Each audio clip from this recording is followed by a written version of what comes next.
प्रणाम आचार्य जी। पिछले 1.5 साल से आपको सुन रहा हूँ, काफ़ी स्पष्टता आई है और बहुत क्लैरिटी मिली है। उसके लिए आपका और आपकी संस्था का दिल से आभार। अम, आचार्य जी, मेरे 3 सवाल हैं। अब पता नहीं, समय अभी कम कम है तो आप परमिशन चाहिए आपसे कि एक एक करके पूछिए। ठीक है। आचार्य जी, मेरे घर की औरतों से संबंधित ये सवाल है। मेरी नानी का सन 2017 में गर्भाशय निकाला गया, ऑपरेशन में, यूटेरस। किसका? नानी का। नानी? नानी का 2020 में उनकी मौत हो गई। डॉक्टर ने बोल दिया था कि ऑपरेशन के समय ऑफ हो सकती है, नहीं तो 1 साल जिंदा रहेगी। लेकिन नानी सुपर नानी थी, तो 2020 तक निकाल ली गई वो। मौसी का पिछले अक्टूबर महीने में घुटने का ऑपरेशन हुआ और माँ का 9 साल पहले स्पाइन का ऑपरेशन हुआ है। तो मैंने सर, अब जब से आपको सुनना शुरू किया है तो देख रहा हूँ, औरतों की जिंदगी जो होती है सर, मिडिल क्लास हाउसवाइफ की, वो एक मीडियोकर होती है।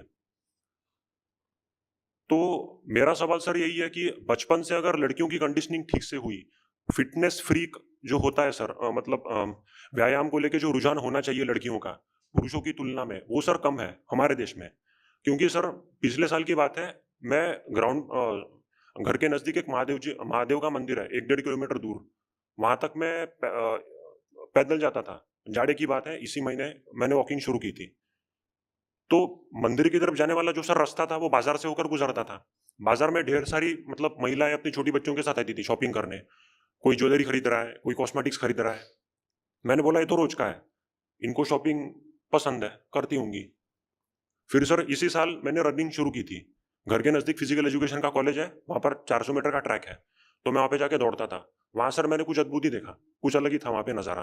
वहां सर बास्केटबॉल खेलने वाले, फुटबॉल खेलने वाले, दौड़ लगाने वाले, क्रिकेट खेलने वाले, सारे के सारे पुरुष। 2 या 3 लड़कियां सिर्फ। मैंने जाके पूछा कि तुम गोला फेंक कर रही हो और ये दौड़ लगा रही हो, इसका औचित्य क्या है, क्यों कर रही हो? वो बोले, इस साल महाराष्ट्र में पुलिस भर्ती है, तो उसकी प्रिपरेशन में लगे हैं।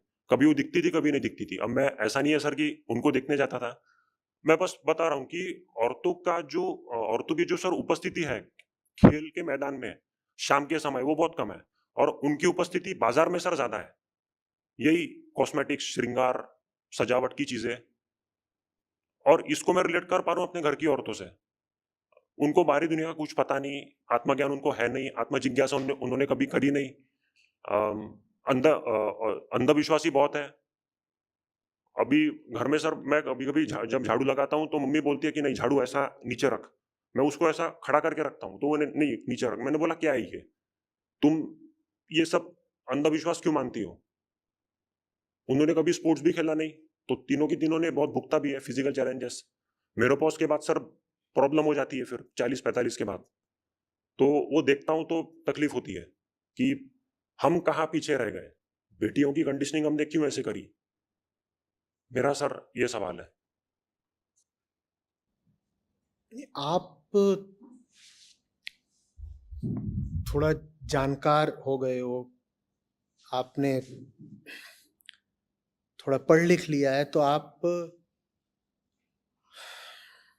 कंडीशनिंग शब्द का इस्तेमाल कर रहे हो। कंडीशनिंग शब्द जो है वो एक उलाहना की तरह होता है, वो नकारात्मक शब्द है। और ये बात जब आदमी एक तल पर पहुंच जाता है ना, तो ही समझ पाता है कि मन की जो सामग्री है, मन जिसको कीमत देता है, जिसको सच भी मान लेता है, वो सारी सामग्री सिर्फ कंडीशनिंग है। तो पढ़ने, सुनने, देखने के कारण आपका मन एक तल पर पहुंच गया है। तो आप कह पा रहे हो कि हमारी महिलाएं कंडीशनड हैं, भारतीय। आप किसी आम आदमी से पूछोगे तो वो महिलाओं की जो मानसिक स्थिति है उसके लिए कंडीशनड शब्द का इस्तेमाल नहीं करता, और यहीं पे सारा खेल बर्बाद हो रहा है। वो ये नहीं कहेंगे कि हमारी महिलाएं कंडीशनड है, वो कहेंगे हमारी महिलाएं कल्चर्ड हैं। वो कहेंगे हमारी महिलाएं कल्चर्ड हैं, ये तो हमारी संस्कृति है ना। तो बस यही है उत्तर। आपके पास पहली बात, सच्ची धार्मिकता नहीं है। दूसरी बात, आपके पास संस्कृति के नाम पर अपसंस्कृति है, विशेषकर महिलाओं के संदर्भ में। और पहली बात और दूसरी बात का घनिष्ठ संबंध है, क्योंकि संस्कृति, सत संस्कृति तभी होती है, अच्छी संस्कृति, सच्ची संस्कृति तभी होती है जब उस संस्कृति का आधार धर्म हो। हमारी संस्कृति का आधार धर्म नहीं है, हमारी संस्कृति का आधार परंपरा है। हमने परंपरा को, माने अतीत में जो कुछ चल रहा था, हमने उसको ही संस्कृति बना लिया है और हमारी महिलाएं उसी संस्कृति को जी रही हैं। और इसीलिए हमारी महिलाएं जी कम रही हैं, मर ज्यादा रही हैं। वो जी भी रही होती हैं तो वैसे ही जैसे अभी आपने वर्णित किया कि बीमार हैं, शारीरिक रूप से अस्वस्थ हैं, मानसिक रूप से अज्ञानी हैं, अंधविश्वासों से भरी हुई हैं, डरी हुई हैं, वो उनकी हालत है। लेकिन एक बात आप देखिएगा, ये आप जिन महिलाओं की बात कर रहे हैं वो सामाजिक रूप से सम्मान खूब पाएंगी, सामाजिक रूप से उन्हें सम्मानित किया जाएगा ये कह के कि देखो कितनी अच्छी महिला है, घर में ही रहती है, बाहर कुछ जानती नहीं, पति की सेवा करती है, बच्चों का पोषण करती है, यही तो कहा जाएगा ना। इसको संभालो भाई, महिलाओं जैसा हो रहा, अपने पैरों पर ये भी नहीं खड़ा हो पा रहा। और इस बात को बड़ा सम्मान मिलेगा, जो महिला आश्रित है पुरुष पर वो सम्मान की पात्र होती है। इसको हम कहते हैं, यही तो हमारी महान भारतीय संस्कृति है। आप एक आम आदमी से पूछिए, वो ज्यादा सम्मान गृहिणी को ही देता है बजाय कामकाजी महिला के।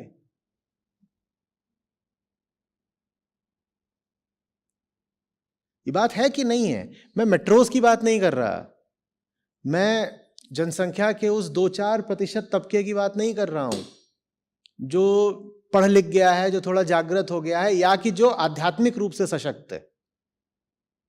देखिए, 2 ही वर्ग होते हैं जो ये हमारी अपसंस्कृति के पार जा पाते हैं। या तो वो जो खूब पढ़ लिख गए, या फिर वो जो आध्यात्मिक हो गए। जो पढ़ लिख जाते हैं वो अपनी अलग तरीके की संस्कृति बना लेते हैं, और जो आध्यात्मिक हो जाता है वो जान जाता है कि जिसको आप संस्कृति कहते हैं वो आधारहीन है, वो अध्यात्महीन है, इसलिए वो पालन करने योग्य नहीं है। जिसको आप अपनी महान गौरवशाली भारतीय संस्कृति कहते हैं, उसका सबसे बड़ा और भारी खामियाजा हमारी महिलाओं ने ही तो भुगता है। हम बोला भी तो करते हैं कि संस्कृति को बचाने का और बनाए रखने का दारोमदार महिलाओं पर होता है, तो महिलाओं के कंधों पे बहुत बड़ी जिम्मेदारी है। यही तो संस्कृति की वाहिका है। और क्या है तुम्हारी संस्कृति? वही जो तुम देख रहे हो, जिसका अभी आपने वर्णन करा है।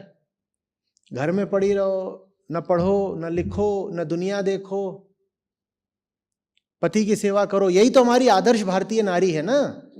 पति की सेवा करो, पति के माँ बाप की भी सेवा करो, बच्चों की सेवा करो। आप तो झटका ही खा जाएंगे। आपको कोई महिला मिल जाए जिसको आप जानते रहे हो बहुत दिनों से आदर्श भारतीय गृहिणी के रूप में, और आपको एक दिन वो मिल जाए कि वो टी शर्ट और शॉर्ट्स पहनकर और हाथ में बैडमिंटन या टेनिस का रैकेट लेकर के दौड़ती हुई जा रही हो कि मैं तो खेलने जा रही हूं, आपका दिल टूट जाएगा। आप कहेंगे अरे भारतीय संस्कृति ही बर्बाद हो गई आज, बिल्कुल कितना बुरा समय आ गया है। घर की देखभाल करने की जगह, बच्चे पालने की जगह, पति के पांव मींजने की जगह, हाँ, सास के बाल धोने की जगह ये रैकेट उठाकर सड़क पे कूदने निकल पड़ी। इसी तरीके की भाषा का इस्तेमाल होगा कि अब ये इस उम्र में सड़क पे कूदेंगी, ऐसे ही ताना मारा जाएगा। यही तो तुम्हारी भारतीय संस्कृति है। और कितने अफसोस की बात है कि इस संस्कृति का समर्थन भी सबसे ज्यादा औरतें ही करती हैं, क्योंकि ये संस्कृति उन्हें घर की 4 दीवारों की सुविधा दे देती है। आप ये नहीं देख रहे हो कि जिसको आप भारतीय संस्कृति बोल रहे हो वो वास्तव में पिछले 500-700 साल की गुलामी और गरीबी और अशिक्षा का परिणाम है। आपका पिछले 500 साल का अतीत क्या है? गुलामी, गरीबी, अशिक्षा। तो ये बात एकदम साफ नहीं है कि जो इस 500 साल से संस्कृति निकली है वो भी गड़बड़ ही संस्कृति होगी। भाई आप आज उस संस्कृति का पालन तो कर नहीं रहे जो आज से 2000 साल पहले थी। 2000 साल पहले आज से भारत में बहुत खुली हुई संस्कृति थी। तब महिलाओं का अलग स्थान था और महिलाओं के जबरदस्त अधिकार थे और महिलाएं बहुत मुक्त, उन्मुक्त जीवन जीती थीं। लेकिन आप उस संस्कृति की तो बात ही नहीं करते, उस संस्कृति बहुत पीछे छूट गई। आप आज जब कहते हो हमारी महान गौरवशाली भारतीय संस्कृति, तो आप किस संस्कृति की बात कर रहे हो? यही पिछले 200-400 सालों की। ये 200-400 सालों में क्या रहा है भारत में? मैं 3 चीजें कहा करता हूं, गरीबी, गुलामी और अशिक्षा। ठीक बोल रहा हूं? बिल्कुल। साथ में कुपोषण भी जोड़ दो, लेकिन कुपोषण गरीबी में शामिल है पहले ही। गरीबी, गुलामी, अशिक्षा। तो आपकी जो आज की संस्कृति है जिसका आप गुणगान करते फिरते हो, उसके आधार में धर्म या अध्यात्म नहीं है। आपकी संस्कृति के आधार में गरीबी, गुलामी और शिक्षा है। और ये कितने ज्यादा अफसोस की बात है, त्रासद बात है कि आप ऐसी ही संस्कृति को बचाए रखना चाहते हो। ऐसी संस्कृति जो उठी गुलामी से रही है, आप अपनी गुलामी को बचाए रखना चाहते हो। आप अंग्रेजों के गुलाम थे, उससे पहले आप अन्य बाहरी आक्रांताओं के गुलाम थे। वहां से आ रही है आपकी आज की संस्कृति और आप कहते हो यही तो है हमारी अपनी गौरवशाली संस्कृति। ये आपकी अपनी कैसे हो गई भाई? ये तो आपके ऊपर आक्रांताओं और अंग्रेजों ने ला दी है और आपकी गरीबी ने ला दी है और आपके अज्ञान ने ला दी है। ये आपकी अपनी कहां से हो गई? आपकी अपनी संस्कृति तो वो हो जो आपके अपने अध्यात्म से उठती हो, पर अपने आध्यात्मिक ग्रंथ तो आपने कभी पढ़े ही नहीं, तो आपको अपनी संस्कृति का कुछ पता नहीं। आप एक विचित्र सी गरीबी की पंचमेली खिचड़ी संस्कृति को कह रहे हो अपनी संस्कृति। आपकी संस्कृति क्या है आज? यही बिल्कुल, कहीं की ईंट कहीं का रोड़ा, भानुमती ने कुनबा जोड़ा, ये है आपकी संस्कृति। आपको पता भी नहीं कि आप जिसको अपनी संस्कृति कहते हो उसमें से कितने तत्व तो अंग्रेजों ने दे दिए हैं। विक्टोरियन मोरालिटी है वो, बस। कितने तत्व उसमें मुगलों ने दे दिए हैं, पर आप बोलते हो ये हमारी महान भारतीय और हिंदू संस्कृति है। आप जिसको अपनी संस्कृति बोलते हो मुझे बताओ, उस संस्कृति को आपके अपने ग्रंथ वैलिडेट करते हैं क्या? उस संस्कृति का प्रमाण आपके अपने ग्रंथों में मिलता है कहीं? और आपके मूर्धन्य ग्रंथ है वेद और आपका केंद्रीय दर्शन है वेदांत। मुझे बताइए वेद और वेदांत में वो संस्कृति कहां है जिसका आज आप पालन कर रहे हो? क्यों इसको अपनी संस्कृति बोलते हो? क्यों अपनी ही महिलाओं पर इतना अत्याचार करते हो? और अत्याचार ऐसे ही नहीं होता कि उनको डंडा लेके मारा जाए। तुम उन्हें जीवन की तमाम संभावनाओं से वंचित कर दो, ये कोई छोटा अत्याचार है? बोलो।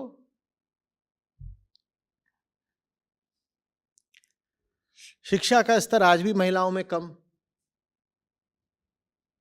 और नई लड़कियां तो फिर भी थोड़ा सौभाग्य रखती हैं कि उनको अच्छा पढ़ने को मिल जाता है, दुनिया देख लेती हैं।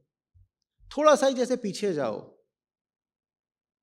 माओ की उम्र में पहुंच जाओ, तो वहां स्थिति बिल्कुल अलग है।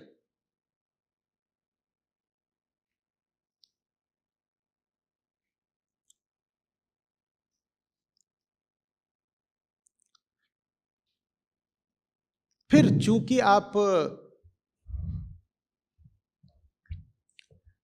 आपकी संस्कृति इस बात को कोई महत्व, कोई सम्मान देती ही नहीं है कि लड़कियां भी जीवन के तमाम क्षेत्रों में आगे बढ़ सकती हैं, खेल कूद सकती हैं। अभी तो मैंने बात करी थी कि वो टेनिस खेलने जा रही है, इसी पे लोगों की भ्रुकुटियां तन जाएंगी।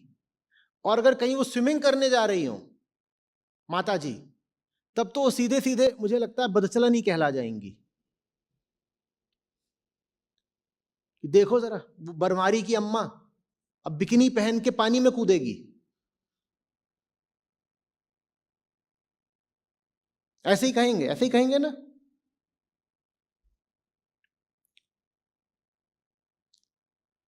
और आपने कहा एक जगह है जहां पर महिलाएं खूब पाई जाती हैं, कहां? बाजार।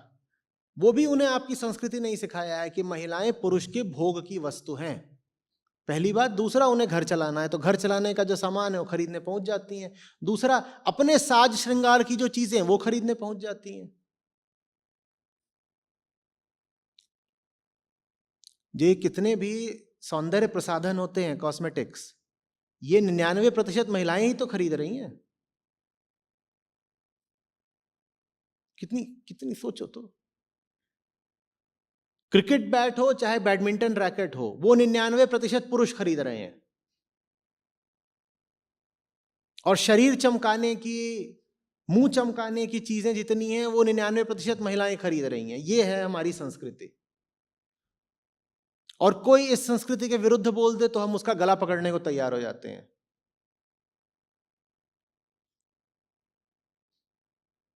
और अब तो फिर भी बच गई महिलाएं, नहीं तो यही संस्कृति अभी कुछ ही दशकों पहले तक कहती थी महिलाओं से बाल विवाह करो, विधवा हो गई हो तो बाल मुंडा लो, सफेद साड़ी पहन के रहो। विधवा विवाह जैसी तो कोई चीज हो ही नहीं सकती।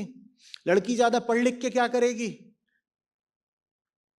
कितनी ही महिलाएं गांवों कस्बों में मर गईं। और आज भी ऐसा होता होगा कि वो डॉक्टर के पास नहीं जा सकती क्योंकि उनके ऊपर ही शर्त है कि लेडी डॉक्टर को ही दिखाना।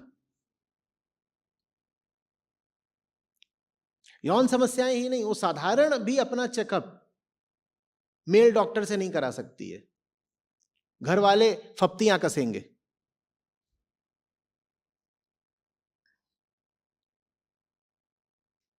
और ये सब कुछ आप कर रहे हो भारतीयता के नाम पे, कह रहे हो ये तो।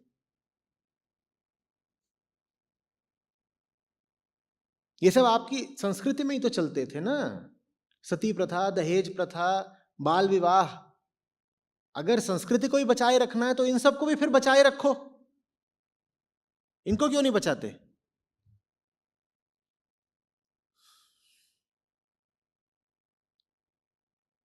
अध्यात्म कहता है जीवन का एक ही लक्ष्य है, बोध मुक्ति। बोध और मुक्ति, और दोनों एक ही चीज के दो नाम है। तो जीवन का लक्ष्य है मुक्ति। स्त्री हो या पुरुष हो, दोनों के जीवन का एक ही लक्ष्य है, मुक्ति तक पहुंचना। तो संस्कृति, सही संस्कृति, सत संस्कृति वो होगी जो महिला और पुरुष दोनों को मुक्ति की ओर भेजेगी। अगर हमारी संस्कृति अध्यात्म पर आधारित हो तो उसमें महिला और पुरुष दोनों के लिए अपने बंधनों को काटने के पर्याप्त अवसर होंगे। अवसर ही नहीं होंगे, उन्हें प्रेरित किया जाएगा कि ऐसे जियो कि बंधन काटने हैं। उन्हें इस तरह से संस्कारित किया जाएगा कि अपने बंधन काटें। और संस्कारों का फिर यही अर्थ होगा। घर में, विद्यालय में जो संस्कार सिखाए जाएंगे उनका उद्देश्य यही होगा कि बच्चा या बच्ची अपने भीतर के और बाहर के बंधनों को, अपनी सीमाओं को पहचाने, उनसे लड़े, उनको जीते। ये संस्कृति होगी जो अध्यात्म पर आधारित होगी। पर हमारी संस्कृति अध्यात्म पर आधारित नहीं है। हमारी संस्कृति कहां से आ रही है? गुलामी, गरीबी, अशिक्षा। और यह है कि नहीं, बड़े से बड़े खेद की बात कि भारत के पास, सनातनियों के पास विश्व का उच्चतम दर्शन है, लेकिन हमने उस उच्चतम दर्शन को एक तरफ रख दिया है। हमने कहा इस दर्शन पर हम नहीं अपनी संस्कृति खड़ी करेंगे। हम अपनी संस्कृति किस पर खड़ी करेंगे? अपनी परंपरा पर। और परंपरा कहां से आ रही है? गुलामी, गरीबी, अशिक्षा, ये हमारी संस्कृति के स्तंभ हैं। और चूंकि ये चीज पीछे से चली आ रही है, तो हम कहते हैं हमारी महान परंपरा है, हमारे पुरखों ने ऐसा करा, हम कैसे छोड़ सकते हैं। इतना ही नहीं है, हमने परंपरा को संस्कृति बना लिया और संस्कृति को धर्म। हम ऐसे जबरदस्त लोग हैं, परंपरा को हम मानते हैं कि परंपरा का ही नाम संस्कृति है, और संस्कृति को ही हम मानते हैं कि संस्कृति का ही नाम धर्म है। वाह वाह। अच्छी महिला तो वो है जो घर में सबको खिला करके फिर खुद खाती है। नतीजा, पुरुषों की अपेक्षा महिलाओं में कुपोषण कहीं ज्यादा पाया जाता है, लेकिन वो कहलाएगी आदर्श हिंदू महिला, क्योंकि वो सबको खिला के खुद खाती है, सबका पेट पूरा भर देती है। और घर के पुरुष, और हो सकता है घर के लड़के बच्चे भी, एकदम मस्त मुटियल हो, और महिला कुपोषण का शिकार, एनीमिक। दुनिया के किसी भी देश से ज्यादा भारतीय महिलाएं एनीमिक हैं, क्योंकि वो संस्कृति का पालन कर रही हैं ना। और मुझसे कहा जाता है आप संस्कृति का समर्थन नहीं करते, गलत बात है। मैं कहता हूं मैं दो में एक का ही कर सकता हूं, या तो अध्यात्म का समर्थन कर लूं या संस्कृति का। और तुम्हारी जो संस्कृति है वो अध्यात्म से मेल खाती नहीं। जिस दिन संस्कृति अध्यात्म से मेल खाने लगेगी, मैं भी खड़ा हो जाऊंगा संस्कृति का समर्थन करने। और हमारी संस्कृति के कुछ तत्व तो अभी भी ऐसे हैं जो आध्यात्मिक हैं, मैं उनका पूरा समर्थन करता हूं। संस्कृति माने क्या होता है? जीने का तरीका। आप क्या खा रहे हो, क्या पी रहे हो, क्या मान रहे हो, क्या धारणाएं रख रहे हो, क्या आपकी वेशभूषा है, क्या आपकी भाषा है, संबंधों में किस प्रकार एक दूसरे को आप संबोधित करते हो, ये सब संस्कृति के अंतर्गत आता है। ये संस्कृति माने आपकी जिंदगी के तौर तरीकों का नाम संस्कृति होता है। उसमें आपकी पूजा पद्धति भी शामिल हो जाती है, आप किन तरीकों से पूजा करते हो।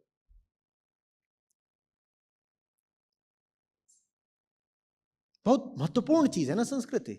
संस्कृति माने जिंदगी। और अगर संस्कृति इतनी महत्वपूर्ण है तो संस्कृति का आधार, फिर पूछ रहा हूं, गुलामी, गरीबी, अशिक्षा को बनाओगे या अपने उच्चतम अध्यात्म को बनाओगे? बोलो। अध्यात्म से हमें कोई लेना देना नहीं। ये जितने घूम रहे हैं संस्कृतिवादी, जो बार बार बोलते हैं भारतीय संस्कृति भारतीय संस्कृति, इनसे अध्यात्म की दो बात पूछ लो, इन्हें कुछ पता नहीं। हाँ, संस्कृति के नाम पे इनसे दंगे करवा लो, ये कर देंगे। संस्कृति पे नारे लगवा लो, नारे लगा देंगे। अध्यात्म पूछ लो, कुछ नहीं जानते।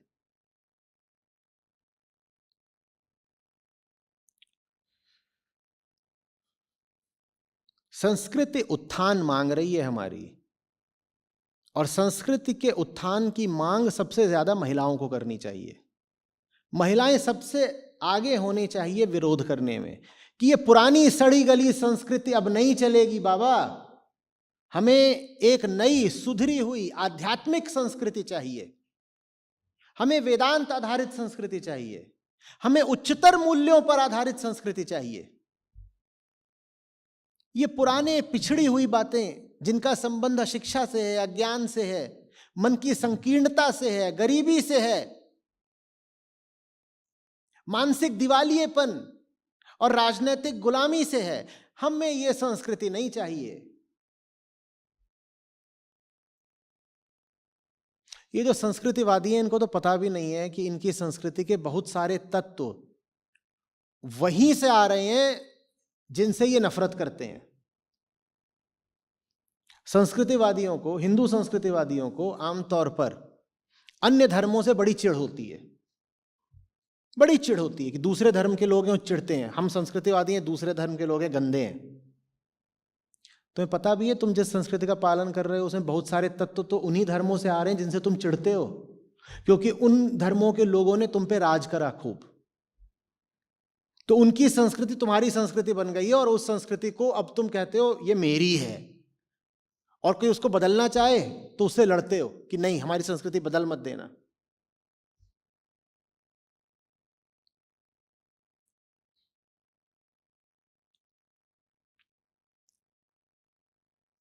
उदाहरण के लिए, आज भी कम से कम उत्तर भारत के कस्बों, गांवों, छोटे शहरों में घूंघट का चलन है।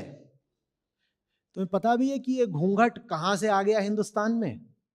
तुम्हें लग रहा है कि ये घूंघट वैदिक काल के ऋषियों की देन है? ये घूंघट कहां से आ गया? ये इस्लाम से आया है। और इस्लाम से ये संस्कृतिवादी चिढ़ते हैं, लेकिन इस्लाम ने ही तुम्हें घूंघट दे दिया है और उस घूंघट को तुम पकड़े बैठे हो। तुम्हारे घर की महिला घूंघट ना करे, तुम चढ़ बैठोगे उस पर, मार दोगे उसको।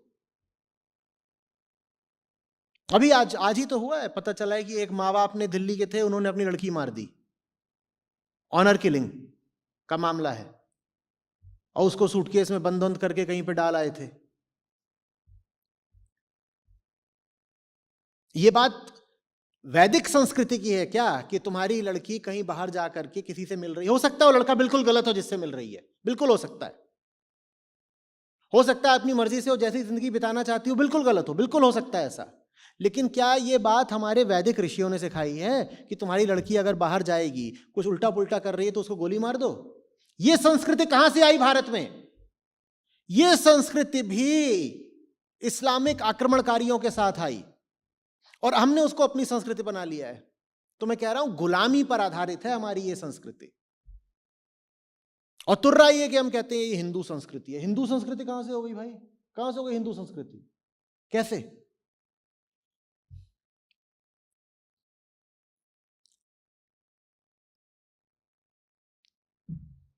तुम गौर से देखना कि देश के जो हिस्से जितना ज्यादा विदेशी आक्रमणों की चपेट में आए, वहां महिलाओं की उतनी ज्यादा दुर्दशा है। गौर से देखना, तब समझ में आएगा कि हमारी संस्कृति पर सबसे ज्यादा प्रभाव किसका है। जिसको आप अपनी संस्कृति कहते हो, उस पर सबसे ज्यादा प्रभाव विदेशी आक्रमणकारियों का है। सेक्स रेशियो एट बर्थ समझते हो? जन्म के समय लिंगानुपात समझते हो? कि जन्म के समय अगर हम प्रकृति को अपना काम करने दें तो यदि 1000 लड़के पैदा हो रहे हैं तो लगभग 1000 ही लड़कियां पैदा होंगी, ठीक है? या थोड़ा बहुत 1000 लड़कों पे हो सकता है 2-4 कम लड़कियां पैदा हों। फिर ये होता है कि लड़कियां ज़्यादा मजबूत होती हैं, लड़के पैदा होने के बाद ज़्यादा मरते हैं, लड़कियां कम मरती हैं। धीरे धीरे आगे चल के ऐसा हो जाता है, अगर प्रकृति को उसका काम करने दे बिना हस्तक्षेप के, तो धीरे धीरे ऐसा हो जाता है कि 1000 पुरुषों पे लगभग 1050 महिलाएं होनी चाहिए समाज में। लेकिन जन्म के समय तो लगभग 1000 पे 1000 ही होना चाहिए। पंजाब, चंडीगढ़, दिल्ली, हरियाणा, राजस्थान, पश्चिमी उत्तर प्रदेश, बताओ इन सब में साझी बात क्या है? ये सब आक्रमण की चपेट में आए। जब पश्चिमी दिशा से आक्रमण होता था, चाहे अफगानियों का, चाहे मंगोलों का, तुर्कों का, अरबों का, तो सबसे पहले तो यही सामने आते थे ना, पंजाब, सिंध, राजस्थान, पंजाब कहीं हिस्सा हरियाणा होता था तब, और पश्चिमी उत्तर प्रदेश भी, दिल्ली तक भी आते थे वो सब। यही वो जगह हैं जहां पर आज भी अगर करोड़ों नहीं तो लाखों बच्चियां जन्म लेने से पहले या जन्म लेने के वक्त मार दी जाती हैं। ये है आपकी संस्कृति। और आप कहते हो हमारी महान गौरवशाली भारतीय हिंदू संस्कृति। ये मत बोलिएगा नहीं नहीं नहीं हमारे यहां तो स्त्री को देवी मानकर पूजा गया। काहे भाई, देवियों से घर का ही काम कराओगे क्या? अगर स्त्री को वाकई देवी मानकर पूजते हो तो देवियां तो आसमान में उड़ती हैं, अपने घर की देवी को भी आसमान में उड़ने की छूट क्यों नहीं देते? तो ये सब बोलना मत कि एक संस्कृत का श्लोक ले आकर के बता दिया कि ये मत बोलिए कि हमारी संस्कृति महिलाओं का अपमान करती है। हमारी संस्कृति तो कहती है कि जहां महिलाओं का सम्मान होता है वहां देवताओं का वास होता है। अच्छा, तो फिर तो निश्चित रूप से भारतीय घरों में देवताओं का वास नहीं होता होगा।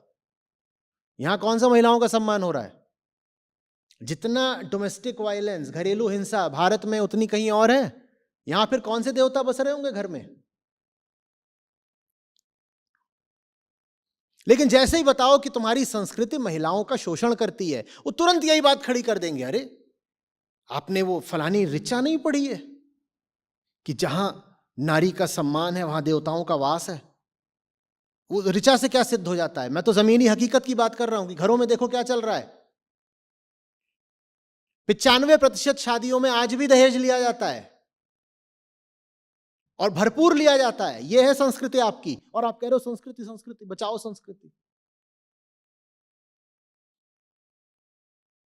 क्या तुम गणना कर सकते हो उन लड़कियों की जो पिछले 20 साल में जन्म लेते वक्त ही मार दी गई? करोड़ों में आएगा। क्या ये दुनिया की सबसे बड़ी हिंसा नहीं है? हिटलर ने भी कितने यहूदी मार दिए थे? कुछ लाख, 60 लाख का आंकड़ा है ना शायद, कितना है? मेरे ख्याल 60 लाख का ही आंकड़ा है। इतने यहूदी मारे थे, अधिक से अधिक। आपने लड़कियां कितनी मार दी? और ये बात हिंदुओं में ही है। बताओ हिंदुओं ने कितनी हिंदू लड़कियां मार दी? और फिर आप बात करते हो कि हिंदू धर्म खतरे में है। सबसे बड़ी जेनोसाइड तो खुद हिंदू कर रहे हैं अपनी महिलाओं के खिलाफ। हिंदू धर्म और बाहर किसी वाले से खतरे में होगा क्या? एक हिंदू लड़की को कोई किसी दूसरे धर्म का मार दे तो आप चिल्लाना शुरू कर देते हो, अरे अरे अरे अरे हिंदू लड़की खतरे में है। और जो हिंदू लड़की रोज लाखों में मर रही है अपने ही घर वालों के हाथों, उसको जन्म ही नहीं लेने दे रहे, भ्रूण हत्या कर रहे हैं, उसका हिसाब कौन करेगा? और ये सब कुछ आपकी संस्कृति में इसीलिए है क्योंकि आपकी संस्कृति, फिर कह रहा हूं, आपकी अपनी नहीं है। वो गुलामी, गरीबी, अशिक्षा की है। जिन्होंने आप पर पश्चिमी दिशा से आक्रमण करा वो बर्बर कबीलाई लोग थे। उनकी संस्कृति ऐसी थी कि जिनको जीतते थे ना, उनकी महिलाएं उठा ले आते थे और उनका बलात्कार भी कर लेते थे या उनको दासी की तरह इस्तेमाल करते थे। ये बहुत सारे मुस्लिम आक्रांताओं ने करा था। वो अपने सैनिकों को प्रेरित ही इसी तरह करते थे कि जान लगा के लड़ो, और अगर तुम जीत जाओगे तो दुश्मन का सारा माल तुम्हारा होगा। माल में रुपया, पैसा, सोना, चांदी तो है ही है, जानवर तो है ही है, माल में दुश्मन की स्त्रियां भी शामिल हैं। तो अगर तुम जीत गए तो जो जितनी ये सुंदर सुंदर महिलाएं हैं ना, दिल्ली की, पंजाब की, ये सब तुमको मिलेंगी, तो जीतो। तो और वो जान लड़ा के लड़ते थे। तो महिलाओं को अपमान से देखने की संस्कृति भारत की नहीं थी, भारत पर आक्रमण करने वालों की थी, जो महिलाओं को माल की तरह और जानवर की तरह देखते थे। लेकिन हमने उन्हीं की संस्कृति अपना ली। हमने भी अपनी महिलाओं को एक नीची दृष्टि से देखना शुरू कर दिया। बताइए, आप इसको अपनी संस्कृति कहना चाहेंगे? तो क्यों इस संस्कृति की रक्षा में लगे हुए हो?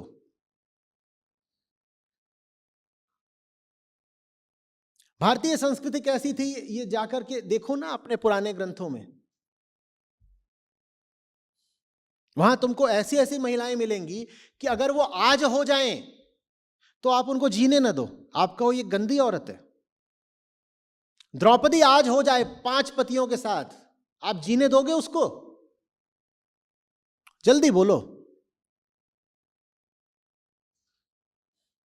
मैं नहीं कह रहा हूं कि द्रौपदी अकेले ही भारतीय संस्कृति का प्रतिनिधित्व करती हैं, पर यदि द्रौपदी जैसी महिला हो पाई तो इससे क्या पता चलता है भारतीय समाज तब कैसा था और संस्कृति कैसी थी। बहुत सम्मान था महिला के लिए। 5 पति भी हैं तो कोई बड़ी बात नहीं हो गई, बात सम्माननीय है, कुछ बिगड़ नहीं गया। इसका अर्थ ये बिल्कुल भी नहीं है कि भारतीय संस्कृति ये है कि हर महिला के 5 पति हों। लेकिन जो बात कही जा रही है उसको समझिए।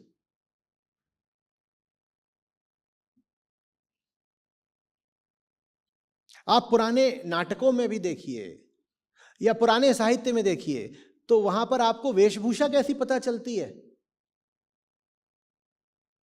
वैदिक काल की महिलाओं की, उन्होंने घूंघट कर रखा है, बहुत ज्यादा कपड़े पहनती थी, बहुत कम कपड़े पहनती थी।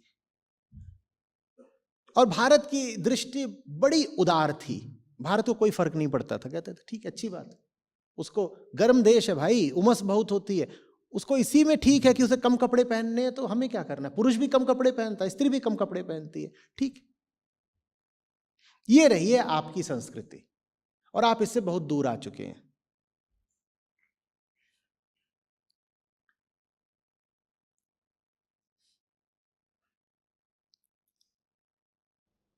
कितने ही उदाहरण मिलते हैं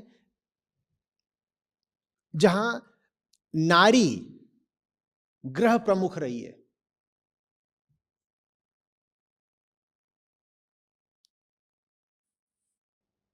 जहां नारी के कहने पर बात चली है और उसकी बात को टाला नहीं जा सकता।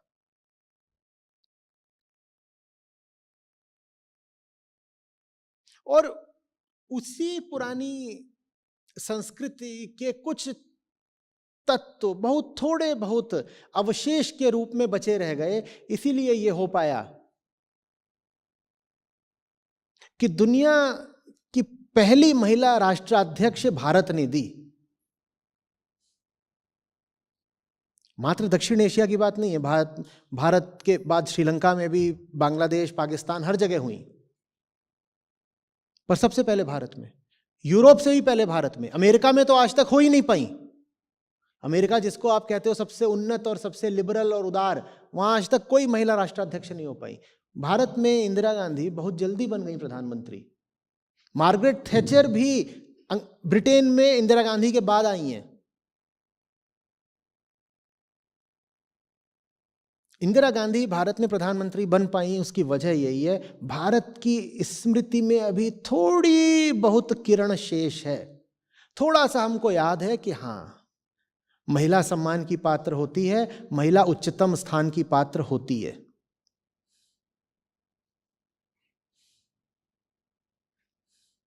लेकिन बस थोड़ी बहुत ही शेष है। अधिकांशतः तो हम सब भुला चुके हैं। अधिकांशतः तो हमारे लिए महिला बस पांव की जूती है, भोग का साधन है। भोगो उसको, भोगो। अब देखते नहीं हो, जिसको जो मीडिया है, जिसको हम सब कंज्यूम करते हैं, उस मीडिया में भी महिला को कैसे दिखाया जाता है। क्या कर रही है वो मीडिया में? भोग की वस्तु ही तो बनी बैठी है। और ये भारतीय मूल्य नहीं है कि महिला को भोग की वस्तु समझो। भारतीय मूल्य जो भी हैं, उन सबको भारतीय तभी माना जाना चाहिए जब वो वेदांत से उद्भूत होते हों। और भारतीय मूल्य ये है कि जीवन भोग के लिए नहीं, मुक्ति के लिए है।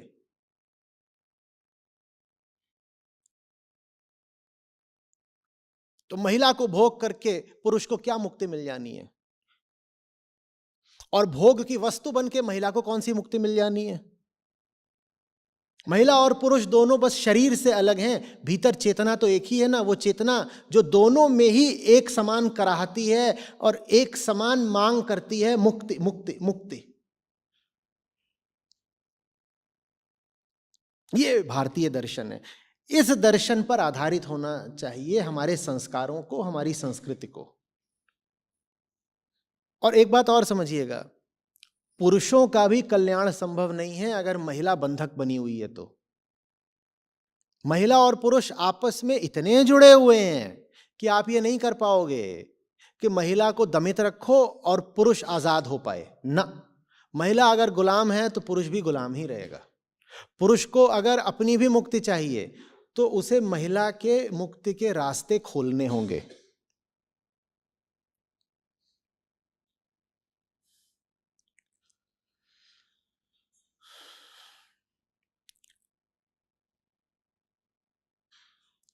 समझ में आ रही है कुछ बात?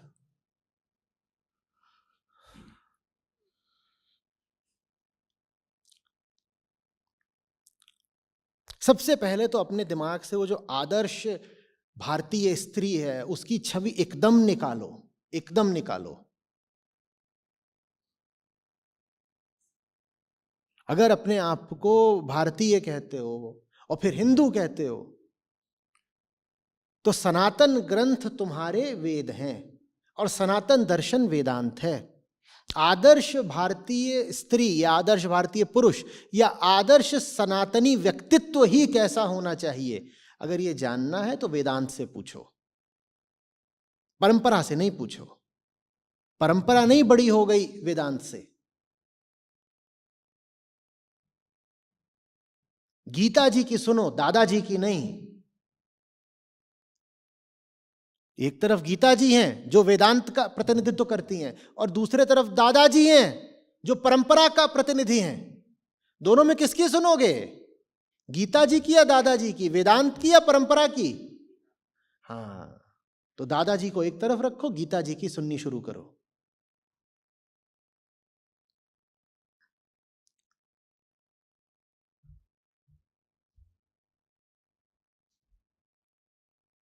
नमस्कार सर। सर, इसी से रिलेटेड कल आपने बोला था कि ये आई सब्जेक्ट ये कहीं पढ़ाया नहीं जाता, और अभी मैं कॉलेज में एज अ लाइब्रेरी असिस्टेंट में काम करता था। तो मेरे से जो बच्चे आए उनकी भी मतलब दोस्ती हुई, या उनके साथ भी एक रिलेशन बना, और जो स्टूडेंट बॉयज स्टूडेंट थे उनके साथ भी मतलब बातचीत हुई, मेरे दोस्त बने। ठीक है। तो अभी इन बच्चों को, या फिर जो मेरे जो जूनियर्स हैं, इनको ये मैं मतलब आए सब्जेक्ट जो है, या जैसे मेरे लाइफ में आए ये जो क्वेश्चन है, या हु एम आई, ये आया जब मैंने एक अष्टावक्र गीता को मैंने डाउनलोड किया और उसे पढ़ा। तो ये अभी जो मैं मतलब जिनसे मैं बातें करता हूँ, या जो मेरे दोस्त हैं, तो उन्हें इस सब्जेक्ट के पास मैं कैसे लेके जाऊँ? या जो मेरे घर पर जो मैं जिनके साथ रिलेशन में हूँ, मेरी मौसी है या दीदी है, तो मैं उन्हें ये सब्जेक्ट के पास कैसे लेकर आऊँ? समय लगेगा, प्रयत्न लगेगा, और सबसे ज्यादा प्रेम लगेगा। आसान नहीं है, लेकिन किस्से के तरीके से, कोई कहानी बता के, थोड़ी उसमें रोचकता पैदा करके आपको उनको लाना पड़ेगा। अष्टावक्र गीता तो देखिए, वेदांत में भी लगभग उच्चतम बात है। अगर वेदांत के भी अलग अलग तल हैं, तो अष्टावक्र गीता तो बहुत आगे की बात हो गई। और प्राकृतिक रूप से ही स्त्री में मोह, ममता ये थोड़ा ज्यादा होते हैं, और अष्टावक्र गीता तो पूरे तरीके से इनको काटती है। तो बहुत आसान नहीं होगा अष्टावक्र गीता से ही शुरुआत करना। उसकी जगह अगर आप साधारण बोध कथाओं से शुरुआत करें, वैसी बोध कथाएं उपनिषदों में भी हैं, अन्यत्र भी हैं, तो ज़्यादा शायद सफलता मिलेगी।